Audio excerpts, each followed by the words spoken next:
I don't know about you, but sometimes my thoughts do not feel like my friends. And I would love a way to translate whatever thought is arising in the moment into something that's actually compassionate, empowering, and loving and clear. So I'm going to show you today how to use chatbots to help expedite this process between the thoughts that arise in your mind and a connection to what you actually really care about that is underneath those thoughts. You can also use this process when you're connecting to the thoughts of others. If they're speaking or behaving in a manner that might be confusing to you or disconnecting, you can use this to empathize and understand with what might be underneath this baffling or confusing behavior.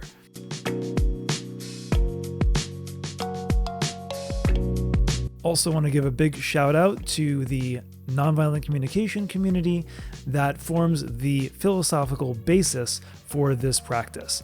The problem with that is that it takes a long time to get good at those skills, and it takes a very long time to find a abundant community that is always available to give each other this back and forth kind of empathic reflection. But with ChatGPT and other AI technologies, you can access a certain quality of this at any time. And I want to give the caveat that there is no substitute for the deep richness of human connection that comes from when you experience this in person live. But for many of us, we just don't have that tool available, and we certainly don't have it available at all moments. So you can begin by opening up a blank ChatGPT screen. You can log in, and you can use the following prompt. Please interpret my thoughts or feelings into underlying needs in NVC style.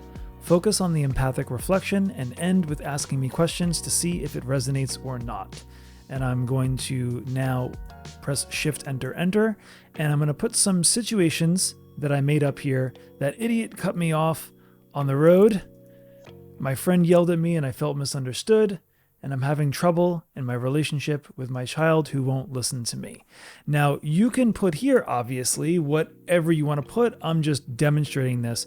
You can speak frankly and you can just share what's on your heart. You don't need to censor this stage. So you can press enter and let's see. So now what it does is it is going to break down what happened into the NVC process, which is separating things into observations instead of observations and interpretations, your feelings instead of pseudo feelings or judgments, and the needs underneath. Perhaps your underlying needs for safety, respect, and consideration were not met in that moment. And then it will ask you if this resonates with you and help you about that. And then it goes through each of these situations and it's going to go through and help you understand what might have been going on in that moment from the NVC frame. Now, what is so useful about this is something that if you're feeling very triggered, if you're feeling very emotional about something, and you don't have the mental capacity to access the skills, you can just come and use this prompt to help accelerate and catalyze the process of really seeing the situation for what it is again through the eyes of compassion and feelings and needs. So you can start here and then you can either continue to explore, which I always recommend continuing the conversation until you feel that sense of completion inside. But this is a very powerful use, a very powerful prompt, and I encourage you to set aside time throughout the day, throughout the week, throughout the month to have a kind of empathy practice session with ChatGPT in this way. So I hope that was helpful for you. Feel free to like, subscribe, and leave any comments about what you discovered through working through this process or what other ideas and inspiration you have. I'll see you in the next one.